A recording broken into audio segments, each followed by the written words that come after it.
మోదీ భారత్లోనే అతి పెద్ద టెక్ ప్రయోగాన్ని ప్రారంభించారు. కానీ చాలా మంది గమనించని 10 లక్షల కోట్ల సైకలాజికల్ ప్యాటర్న్ ఉంది. అదే కోటీశ్వరులను సృష్టిస్తోంది. ఈ వారం ప్రధాని మోదీ సెమీకాన్ ఇండియా 2025ను ప్రారంభించారు. దీని లక్ష్యం భారత్ను ప్రపంచ చిప్ తయారీ కేంద్రంగా మార్చడం. 20,000 మందికి పైగా పాల్గొన్నారు. ప్రపంచ టాప్ సీఈఓలు హాజరయ్యారు. కానీ ఇక్కడే ఉంది అసలు కాగ్నిటివ్ బయాస్. ఎందుకు కొందరు సంపన్నులవుతారు, మరికొందరు పేదగానే ఉంటారు అనే రహస్యం.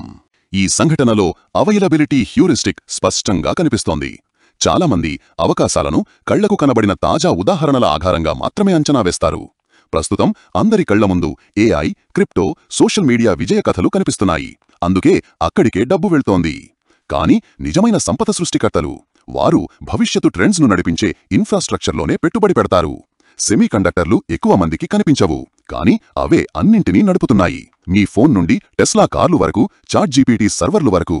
ఇదే కారణంగా వారెన్ బఫెట్ యాపిల్ షేర్లను కొనుగోలు చేశారు. బ్రాండ్ కోసం కాదు, కానీ ఆ ఎకో సిస్టమ్ మీదున్న ఆధారపడే శక్తి కోసం. మీ సంపద సృష్టి వ్యూహం.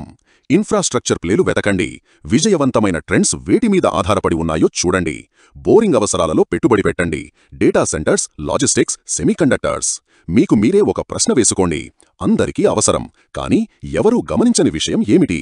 ఉదాహరణలు: అందరూ జొమాటో గురించి మాట్లాడుతారు, కానీ స్మార్ట్ మనీ డెలివరీ ఇన్ఫ్రాస్ట్రక్చర్లో పెట్టుబడి పెట్టింది. అందరూ ఇన్స్టాగ్రామ్ స్టార్లను చూస్తారు, కానీ smart money cloud storage stocks కొన్నది. అందరికీ ఈవీస్ కావాలి, కానీ స్మార్ట్ మనీ లిథియం మైనింగ్లో ఉంది.